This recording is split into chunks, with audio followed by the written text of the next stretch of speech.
College शिक्षा राजस्थान के ज्ञान दूत योजना में के तहत विद्यार्थियों के ज्ञान वर्धन हेतु अकादमिक समस्या समाधान एवं समय के रचनात्मक उपयोग के लिए ये कार्यक्रम आरंभ किया गया है। इसके तहत हम आज आदिवासी विमर्श का एक परिचय लेंगे। अब तक आप कई तरह के विषय से रूबरू होते रहे। यह विषय अधुनातन कहा जा सकता है। हम व्यवहार में बहुत सारी चीजें देखते हैं। कई विषय अपडेट किए जाते हैं। विद्यार्थियों को अपडेट होना होता है। आदिवासी दरअसल कौन होते हैं, क्या है, हमने यह विषय जो रखा है आदिवासी विमर्श। आप ये देखेंगे कि विमर्श का भी एक मतलब होता है, जो लगातार विचार विमर्श की जरूरत महसूस करता है। ये विषय जो अभी विमर्श से या संक्रमण से गुजर रहा है। देखिए, ये कवि की पंक्ति है, तुम हमारा जिक्र इतिहासों में नहीं पाओगे क्योंकि अपने को इतिहास के विरुद्ध दे दिया है। विजय देव नारायण शाही ने ये कविता जो लिखी है, ये कई अर्थों में आदिवासी समुदायों पर सटीक बैठती है। आदिवासी की एक परंपरा है, आदिवासी की अपनी एक संस्कृति है, रीति रिवाज है, भाषा है, पहनावा है।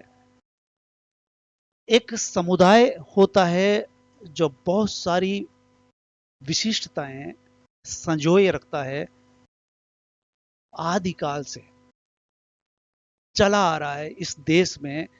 इस देश का आदि निवासी जिसे कह सकते हैं, उसे हम आज आदिवासी कहते हैं, और भी इसके अन्य नाम हो सकते हैं। आदिवासी का अर्थ संवैधानिक तौर पर क्या है, इससे भी आप परिचित होंगे। आदिवासी अनुसूचित जनजाति जिसे संवैधानिक तौर पर कहा गया है। एक होता है अनुसूचित जाति, दूसरा है अनुसूचित जनजाति। आदिवासी अर्थ अगर हम देखें समाजशास्त्रीय दृष्टि से, तो आदिवासी का मतलब हुआ है कि किसी भूलैंड पर, किसी जगह विशेष पर लगातार लंबे समय से रहते चले आ रहा समुदाय, जिसकी एक निश्चित पहचान बन चुकी है। पहचान के बहुत सारे कारण हैं, रीति रिवाज, संस्कृति, पहनावा, और उसकी एक विशिष्ट भाषा होती है।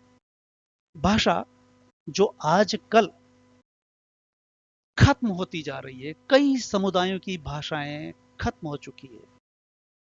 एक महिला, एकमात्र आदिवासी महिला के मरते ही एक भाषा खत्म हो जाती है। अभी आधा दशक पहले यह समाचार बना था। हमारा विषय है आदिवासी विमर्श।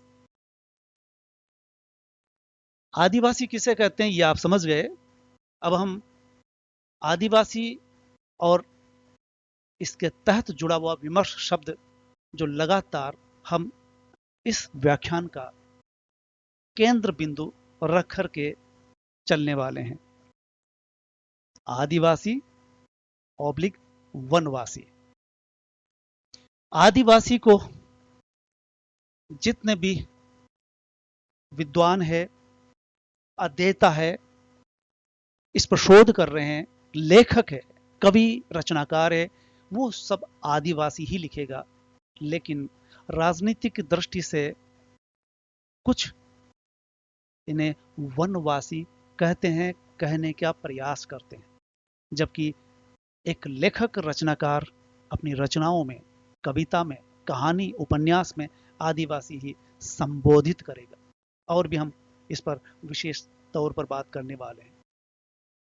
आदिवासी की एक परंपरा होती है, उनके अपने कुछ विश्वास होते हैं जिस पर वो आज तक भी कायम है।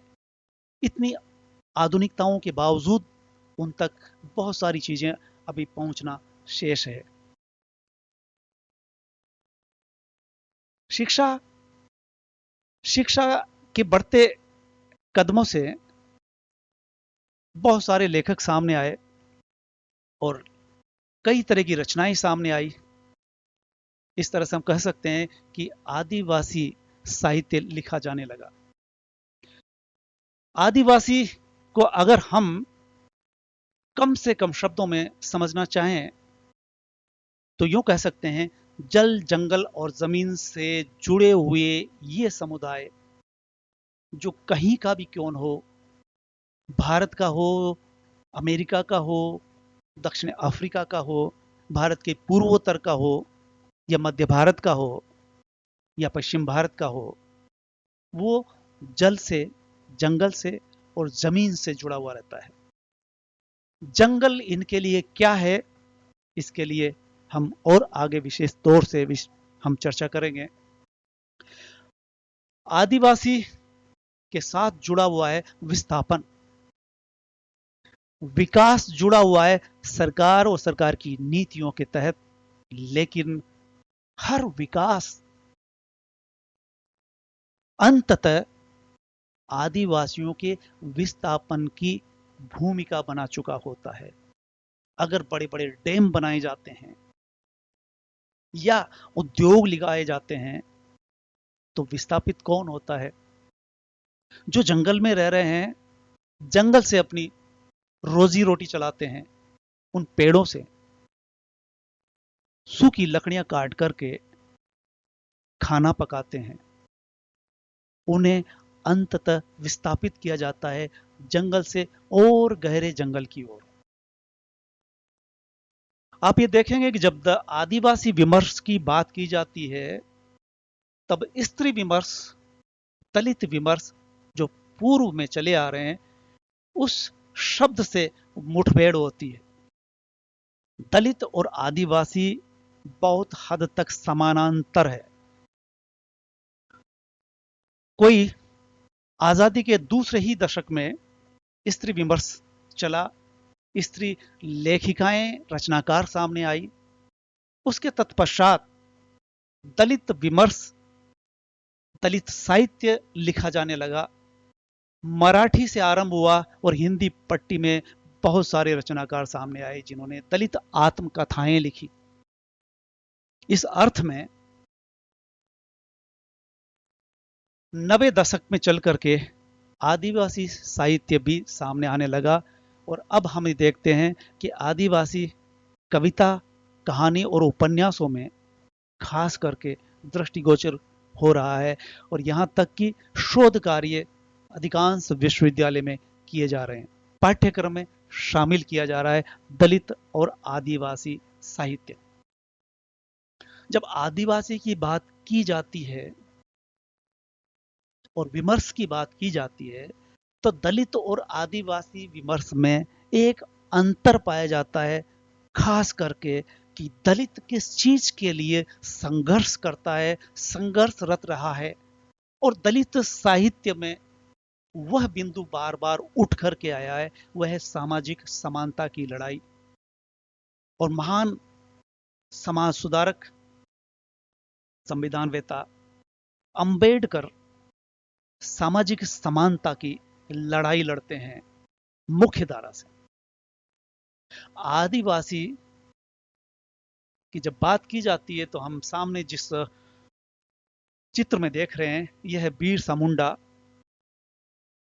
दूसरे टंटिया मामा, गोविंद गिरी, जो राजस्थान में भीलों के बीच रह करके बहुत बड़ा आंदोलन किया, अंग्रेजों से लड़ाई लड़ी और बहुत बड़ा बलिदान, यहां तक कि जलियांवाला से 2.5 गुना ज्यादा भील उस पहाड़ी पर लड़ते लड़ते अंग्रेजों से और राजाओं की सेनाओं से लड़ते लड़ते मार दिए जाते हैं। आदिवासी आंदोलनकर्ता के रूप में रहे। आपका आंदोलन, बिरसा मुंडा बहुत बड़े आंदोलनकर्ता थे, जिन्होंने अंग्रेजों से संघर्ष किया और बहुत सारी चीजें उन्होंने उनसे हासिल की अपने हक में, जेल में रहते हुए ये दम तोड़ देते हैं, जहर दे दिया जाता है इनको। अगर हम राजस्थान की बात करें, मोतीलाल तेजावत और गोविंद गिरी, गोविंद गिरी एक ऐसा नाम है जो भीलों में रह करके मानगढ़ धाम पर, मानगढ़ पहाड़ी पर आंदोलन करते हैं, एकत्रित होते हैं और वहां भीलों का बहुत बड़ा बलिदान होता है। उनका एक नारा था संघर्ष करते हुए में, भूरेटिया नी मानो रे, मानगढ़ मारो वेरा रे। ये उनके आंदोलन की टेक रही है, जिसमें वो लगातार गाते हुए भीलों को शिक्षित करते हैं। भीलों में व्याप्त नशे की प्रवृत्ति, आलस्य की प्रवृत्ति और बेवजह दूसरों की गुलामी करने की मानसिकता को वो दूर करते हैं। धूनी तपे तीर नाम से एक रचना सामने आती है। धूणी जला जला करके, धूणियों के माध्यम से वो लोगों को एकत्रित करते थे। ठंड के वक्त में धूणी गरीब के लिए, अलाव गरीब के लिए ठंड भगाने के मुख्य काम आता रहा। तो धूणी के साथ, धूणी को एक प्रतिबिंब, बिंब बना करके गोविंद गिरी ने एक आंदोलन किया था। और एक तरह से कविता गीत की पंक्ति थी, भूरेटिया नी मानू रे, मानगढ़ मारो वेरा रे। मानगढ़ मेरा वो स्थान है। हम कुछ देर के लिए, अब हम समझ चुके होंगे कि आदिवासी की एक टेंडेंसी है, जिसकी छोटी सी झलक आपको दिखाई दी। आदिवासी बनाम वनवासी, वनवासी कहने में वो बात नहीं आती जो आदिवासी में आती है। संवैधानिक शब्द है अनुसूचित जनजाति, जबकि कुछ तबके, समूह इन्हें वनवासी कह करके एक तरह से अपमानित करते हैं कि जो जंगली है, जो जंगल में रह रहा है, वन में वास कर रहा है। गिरिजन जो पहाड़ पे ही रहता है। लेकिन नहीं, ये सब समानार्थी, भिन्नार्थी दिखने वाले शब्द न समानार्थी है बल्कि भिन्नार्थी है। आदिवासी ही कहा जाएगा जब आप किसी अध्येता से बात करेंगे। तो एक अध्येता है हमारे सामने, डॉक्टर रामदयाल मुंडा। ये न्यूयॉर्क में 18 साल तक प्रोफेसर रहे, रांची विश्वविद्यालय के वाइस चांसलर रहे और आपने भाषाओं पर काम किया। आदिवासी पारंपरिक तौर पर गिरिजन अगर कहे जाते हैं तो ठीक वैसे ही जैसे हरिजन शब्द गांधी जी ने दिया था सम्मान के लिए, कि समानता इनको मिल सके और सम्मान मिल सके। लेकिन कालांतर में यह शब्द प्रतिबंधित किया गया और आज इस पर बोलने पर प्रतिबंध है। ठीक ऐसे ही गिरिजन भी प्रतिबंधित शब्द है। आप देखिएगा, देश में बहुत से कानून बनते हैं, कानून बनने के बावजूद उसी धारा, उसी कानून के तहत पुलिस पकड़ती है, केस लगाती है उसी धारा को जो हटा दी गई है। इसी तरह का वाकया हुआ कि 25 मार्च 1991 में मैं तकनीकी श्रम मंत्री द्वारा मुख्यमंत्रियों को एक सभा में सूचित किया गया कि गिरिजन प्रतिबंधित शब्द है। ये वैसे ही जैसे हरिजन को प्रतिबंधित किया गया है, नहीं बोला जाना चाहिए। ये तब कहना पड़ा कोई साल 6 महीने बाद, चूंकि 16 अगस्त 1990 से ये शब्द, ये कानून के तहत प्रभावित है कि नहीं बोला जाएगा। इसके बावजूद हम कह सकते हैं रामदयाल मुंडा ने खास करके कहा था कि वनवासी इसका पर्याय नहीं हो सकता। डॉक्टर मुंडा एक जगह लिखते हैं, आदिवासी में अस्मिता का बोध होता है और स्वतंत्रता सेनानियों ने स्वतंत्रता आंदोलन के दौरान गांधी जी, नेहरू जी और बहुत सारे और अन्य आंदोलनकर्ताओं ने उस दौरान आदिवासी ही कहा और बोला गया था। आदिवासी से एक आदिवासी अस्मिता की पहचान होती है। आदिवासी बहुत सारे संकटों से गुजर रहे हैं, नाम के लिए, जगह के लिए और अपनी अस्मिता बनाए रखने के लिए। भारत में एक प्रदेश है झारखंड, रामदयाल मुंडा भी वहीं से आते हैं। वहां पर जंगल 60% था, आज की तारीख में 13% रह जाता है। क्यों?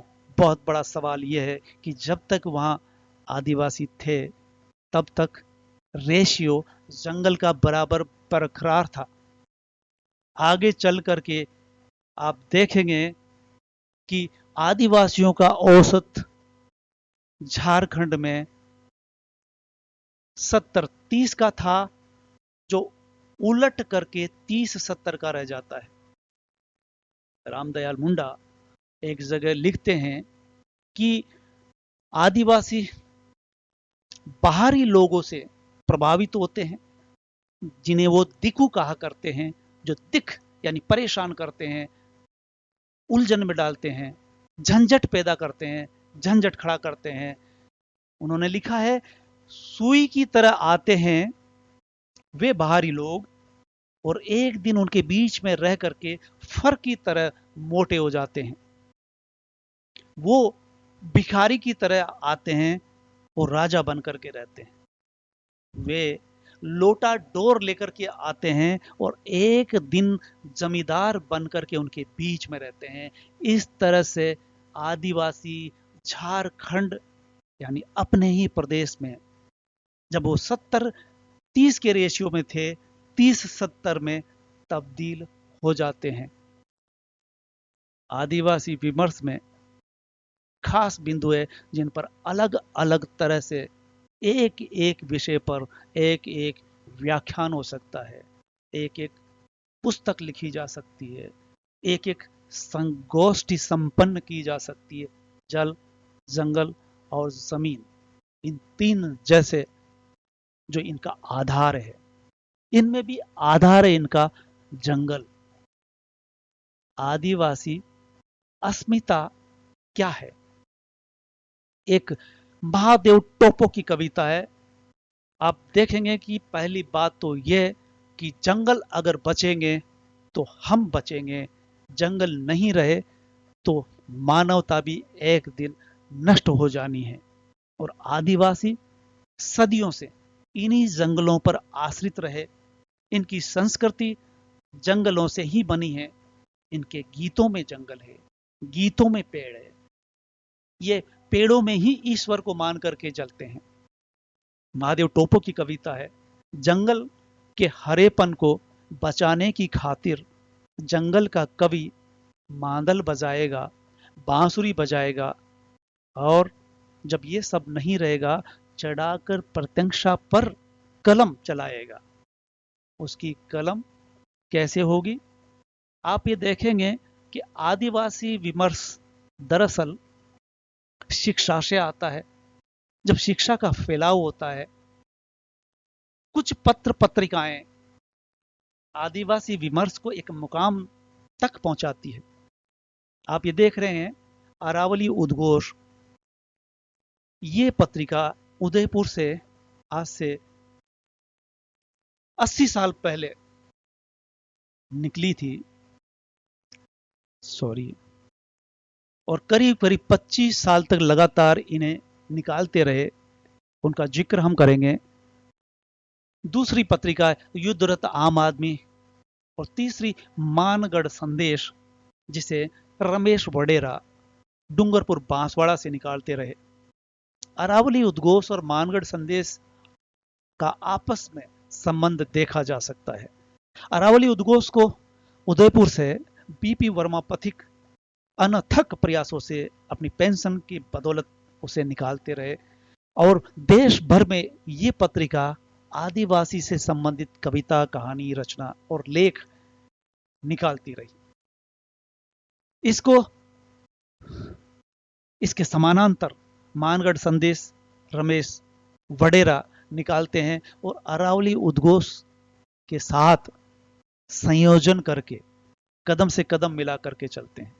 दिल्ली से युद्धरत आम आदमी रमणिका गुप्ता निकालती रही, जिसमें दलित, दबे कुचले, शोषित, प्रताड़ित स्त्री, दलित एवं आदिवासियों को केंद्र में रख करके सभा संगोष्ठियां करते हुए आप इन पत्रिकाओं को निकालते हैं और समय समय पर विशेषांक निकाले गए, जिसमें आदिवासी विशेषांक, इनके अलावा भी कुछ पत्रिकाएं हमारे सामने हैं। समकालीन जनमत जो इलाहाबाद से निकलती है, समकालीन जनमत में एक आदिवासी विशेषांक मेरे हाथ लगा जो पूरी तरह से, और भी कुछ पत्रिकाएं हैं जिनका नाम लेना यहाँ जरूरी नहीं है, लेकिन मैं एक नाम जरूर लूंगा, दैनिक जनसत्ता।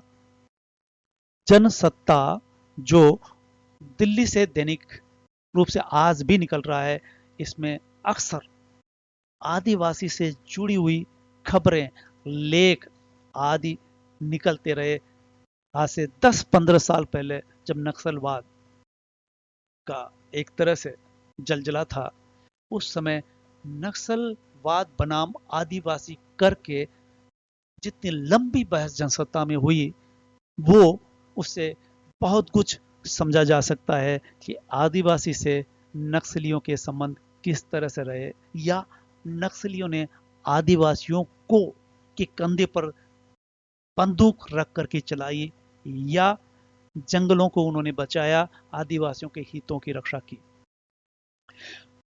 आदिवासी विमर्श में ऊंचाई मिली तब जब अलग अलग प्रदेशों में, कॉलेज, महाविद्यालयों में सेमिनार, संगोष्ठियां आयोजित की जाने लगी। विमर्श करते कवि हमारे सामने हैं निर्मला पुतुल, जिनका नाम, वो संथाली में कविता लिखती हुई हिंदी में आगमन होता है और आप क्या एक अलग ही तरह की, अलग ही छवि के साथ एक कविता का टोन आपकी कविताओं में नजर आता है। वारू सोनवड़े, इसी तरह से जमीन, जल, जंगल, जमीन से जुड़े हुए अनुज लगुन युवा कवि है। आपकी संग्रह नगाड़े की तरह बजते शब्द, वारू सोनवड़े के पहाड़ हिलने लगा है, इन दोनों संग्रह के शीर्षक से हम अंदाजा लगा सकते हैं कि इन कवियों का भाव आंदोलन लिए हुए है, विमर्श करते हुए है। पुतुल की कुछ खास कविता हैं। पहाड़ी स्त्री, अपने घर की तलाश में, ढेपचा के बाबू, उतनी दूर मत ब्याहना बाबा, उतनी ही जन्मेगी निर्मला पुतुल। विमर्श करती कविताओं में यह उतनी दूर मत ब्याहना बाबा की पंक्तियां पर गौर कीजिए कि इसमें किस तरह से आदिवासी संस्कृति, बोध और विमर्श उभर करके आता है। बाबा, उतनी दूर मत ब्याहना बाबा, जहां मुझसे मिलने जाने खातिर घर की बकरियां बेचनी पड़े। मत ब्याहना उस देश में जहां आदमी से ज्यादा ईश्वर बसते हो।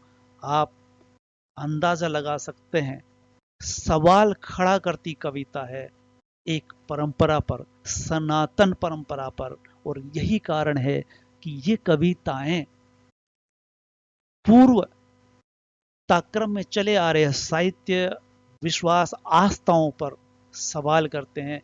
दलित विमर्श और आदिवासी विमर्श इस अर्थ में मायने रखते हैं। आपकी दूसरी कविता का भी हम अंदाजा लगा सकते हैं कि वो क्या कहना चाहती है। उतनी ही जन्मेगी निर्मला पुतुल, ये तो लगी है आग, इस छोर से उस छोर तक, इसलिए चुप नहीं रहूंगी, अब उगलूंगी तुम्हारे विरुद्ध आग। तुम मना करोगे जितना, उतनी ही जोर से चीखूंगी मैं। दूसरे कवि विमर्श करती कविता के बतौर स्टेज वारू सोनवणे की एक ऐसी कविता है, आप अंदाजा लगा सकते हैं कि कोई एक कविता से कवि कितनी ऊंचाई हासिल कर सकता है। और इनकी कविता कई लेखकों की जुबान पर है। रमणिका गुप्ता अक्सर हर मंच से इस कविता का पाठ करती रही। इससे एक विडंबना का बोध होता है कि आदिवासी वही क्यों है और एक ही जगह पर स्तर क्यों कर है। वारू सोनवणे इस चंद पंक्तियों में बहुत कुछ, बहुत दूर तक निशाना साधते हैं। देखिए, इस मंच पर हम मंच पर गए ही नहीं और हमें बुलाया भी नहीं गया, और वे स्टेज पर खड़े हो हमारा दुख दर्द, हम पर हो रहे अत्याचार को बताते, चिल्लाते रहे। वो उस मंच पर खड़े होकर के हमारे बारे में बताते हैं। इस बात को इंगित करते हुए वारू सोनवणे एक तरह से सवाल खड़ा करते हैं। एक विश्व कवि, विदेशी कवि को भी मैं अकॉर्ड करना चाहूंगा। ये सियंतल की बहुत ही मशहूर कविता है, जो लगभग हर भाषा में अनुवादित होकर के सामने आ रही है। अमेरिका में मुखिया का पत्र सेना प्रमुख के नाम उस अवस्था में लिखा जाता है जब सेना प्रमुख मुखिया को लिखता है कि ये जगह छोड़ दो, इस जगह पर अब हम यहाँ योजनाओं के साथ बहुत कुछ करने वाले हैं, तुम यहाँ अब नहीं रह सकते। इसी बात का जवाब मुखिया सेना प्रमुख को लिखता है। सियंतल कवि किस संवेदना के साथ इस लंबी कविता में आदिवासी बोध को, आदिवासी अस्मिता को, आदिवासी रीत रिवाजों को और सदियों से चले आ रहे उनकी आस्थाओं को या मुकम्मल तौर पर हम चंद पंक्तियों में सुनने समझने का प्रयास करते हैं। सभ्यों का असभ्यों से संवाद है ये, पानी के कलकल में सुनाई देती है हमारे पूर्वजों की आवाज। सभ्य कौन है, ये सवाल अक्सर उठता है। और इस कविता का मूल भाव है कि वो कथित सभ्य, जिनको असभ्य कह रहे हैं, उनको कोई हक नहीं है, क्योंकि वो असभ्य की तरह व्यवहार कर रहे हैं। वे जो शहरों में, महलों में, ऊंचे ऊंचे गगनचुंबी फ्लैटों में रह रहे हैं, वो सभ्य है देखने में, लेकिन व्यवहार में, विचारों में, नीतियों में और उनकी योजनाओं में कहीं से भी सभ्यता नजर नहीं आती। मैं अन्य रचनाओं पर अगर गौर करूं, आप भी समझ सकते हैं कि अगर हम राजस्थान के आदिवासी जनजीवन पर कुछ उपन्यास लिखे गए, जिसमें 1999 में सहराना उपन्यास पुन्नी सिंह के द्वारा लिखा गया, जो सहरिया 12 जिले के से लेकर के उधर शिवपुरी, अशोकनगर और 4-5 जिलों तक फैला हुआ है, श्योपुर, शिवपुरी, अशोकनगर आदि। लेकिन राजस्थान के 12 जिले को केंद्र में रख करके जो शहर 12 और शिवपुरी तक शहरिये रहते हैं, बाकी जगह में भील और अन्य आदिवासी रहते हैं। तो सहराना शहरियों को केंद्र में रख करके लिखा गया। इसी तरह से धूणी तपे तीर मानगढ़ पहाड़ी पर घटी घटना और उसके नेतृत्व में, जिसे गोविंद गिरी कहते हैं, उनके नेतृत्व में लड़ी गई लड़ाई, भीलों को किस तरह से वह एकत्रित करते हैं। दूसरा उपन्यास सामने आता है मगरी मानगढ़, राजेंद्र मोहन भटनागर का। ये राजेंद्र मोहन भटनागर ठीक धूणी तपे तीर और मगरी मानगढ़, दोनों ही मानगढ़ पहाड़ियों को केंद्र में रखती है, दोनों ही गोविंद गिरी को नायक मान करके चलती है। आपका एक दूसरा उपन्यास जो महाभारत की कथा में आए एक लव्य पर केंद्रित है, दंश नाम से आपने लिखा है, काफी शोध किया गया और दंश में एक लव्य को केंद्र में रख करके आप एक उसे पहचान देते हैं कि किस तरह से वो एकलव्य शिक्षा अर्जित करता है और इसके बावजूद इस भारतीय संस्कृति की एक दंश जो हमेशा के लिए एक तबके में रह जाता है एकलव्य के रूप में, कि जो गुरु होते हैं वो किस तरह से अंगूठा राजनीति के तहत काट लिया करते हैं।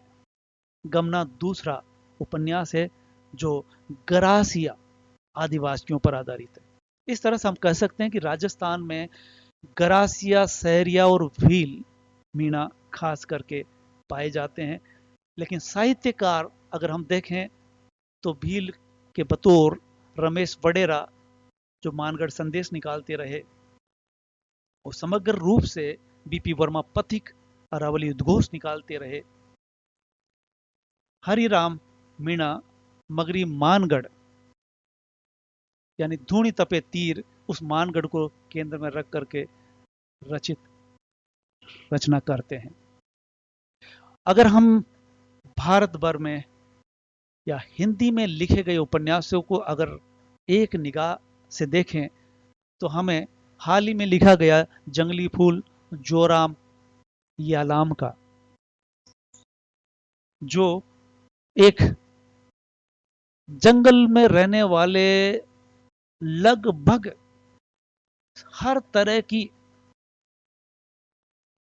से पिछड़ेपन का शिकार वो नायक जो एक तरह से महानायक के रूप में नजर आता है, अब बहुत सारी जोश खरोश के साथ एक नायकत्व तो निभाता है। जंगली फूल को पढ़ करके पाठक को एक एहसास होता है कि ठेठ जंगल में, घने जंगल में, पहाड़ों के बीच में रह रहा व्यक्ति किस तरह से पौराणिक कथाओं में गुथे गई कहानियों से बुना गया उपन्यास है। प्रार्थना में पहाड़ भालचंद जोशी का जो ज्ञानपीठ से निकला है, और इसी तरह से रेड जोन 2015 में विनोद कुमार ने जो पत्रकार रहे, आपने झारखंड में किस तरह से नक्सलवाद फैलता है आदिवासियों के बीच में और किस तरह से विकास के नाम पर आदिवासियों को उजाड़ा जाता है, और रेड जोन एक क्षेत्र किस तरह से तब्दील हो जाता है, यानी नक्सल बाड़ी नक्सली बंदूक के बल पर वो किस तरह से सरकार फोर्स से मुठभेड़ करते हैं और कई जगह आदिवासियों को भी। इसी तरह का एक उपन्यास पठार पर कोहरा राकेश कुमार सिंह का, जो मुख्य धारा के समाज का नायक एक शिक्षक आदिवासियों के बीच में जाकर के काम करता है, शिक्षा का उजाला फैलाने का काम करता है, लेकिन भारतीय समाज की व्यवस्था बुनावट इस तरह की है कि सामंत आज भी अपनी जगह नहीं छोड़ रहे हैं, और किस तरह से शिक्षित करने का प्रयास करने वाले शिक्षक को वहां बलिदान देना पड़ता है। इसी तरह का उपन्यास रणेंद्र का ग्लोबल गांव के देवता, जो असुर समुदाय पर लिखा गया है, जो अत्यंत पिछड़ा है झारखंड में, जहां बांस फूलते हैं, श्री प्रकाश मिश्र का पूर्वोत्तर की जनजातियों पर आंदोलन पर लिखा गया है। महाश्वेता देवी किसी पहचान की मोहताज नहीं है। आपका मशहूर उपन्यास बिरसा मुंडा पर जंगल के दावेदार नाम से लिखा गया है। इसी शीर्षक से यह अनुभूति होती है कि इसमें आंदोलनकर्ताओं ने कितने बलिदान दिए और बिरसा मुंडा ने कम उम्र में ही किस तरह से लोगों को एकत्रित किया और भगवान अपने आप को कह करके लोगों को अंग्रेजों के खिलाफ तीर बाण से, बंदूकों के खिलाफ अपनी आवाज बुलंद की, एक किए, और कई बार उन्होंने अंग्रेजों के छक्के छुड़ा दिए।